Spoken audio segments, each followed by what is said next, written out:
Bonjour et bienvenue à notre émission d'information éducative « Dis-moi comment ». Aujourd'hui, j'ai le plaisir de discuter avec Madame Alex, spécialiste en analyse de situations d'apprentissage pour la Bibliothèque d'Alexandrie FGA. Bonjour Madame Alex. Bonjour. Notre but aujourd'hui est d'identifier les incontournables d'une bonne situation d'apprentissage ou SA.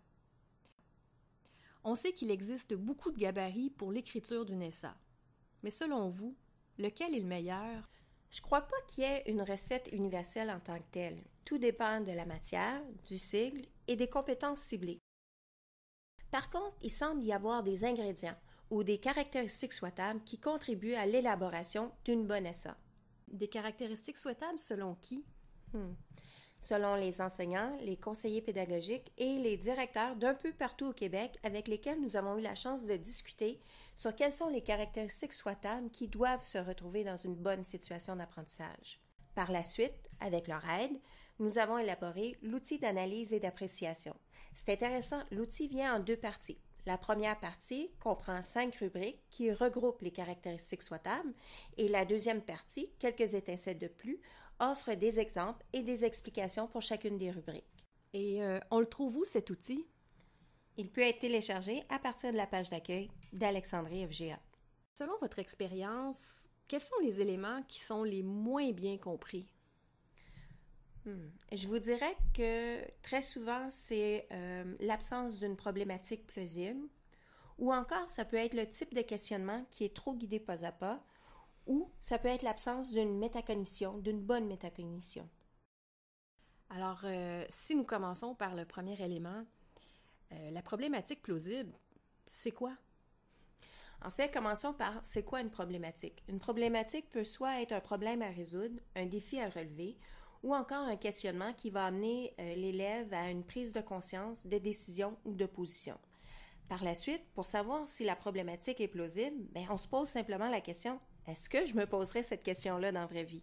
Laissez-moi vous donner un exemple. Ton ami et toi désirez partir en appartement ensemble. Selon vos moyens, à quel moment et à quel endroit pourrez-vous aménager? Ça, c'est bon. La problématique est claire et plausible. Maintenant, comparons à cet autre exemple. Dans cette situation d'apprentissage, vous devrez calculer à la main les déductions sur votre paye, faire l'écriture d'une facture d'équipement de hockey avec les taxes, calculer le coût en argent canadien d'un voyage fictif aux États-Unis et pour terminer, vous aurez à faire l'achat d'un ordinateur. Selon vous, elle est où la problématique? Si vous êtes comme moi, vous voyez plutôt une série d'activités d'apprentissage un peu décousues qui gravitent autour d'un même thème, mais ce n'est pas une problématique en tant que telle. Plus la SA se rapproche d'un vrai contexte de vie, plus ce sera facile pour l'élève de faire le transfert au bon moment dans sa vie. Selon vous, en plus des tâches décousues, qu'est-ce qui vient brouiller la plausibilité dans une SA? Possiblement, c'est lorsqu'on essaie d'intégrer tous les éléments prescrits du programme dans une seule situation d'apprentissage.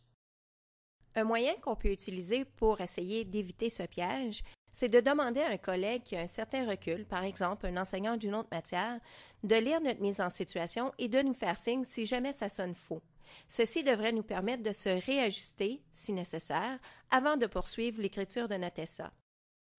Une problématique plausible est vraiment au cœur d'une bonne situation d'apprentissage. Merci, Madame Alex. Au retour de la pause, type de questionnement et métacognition.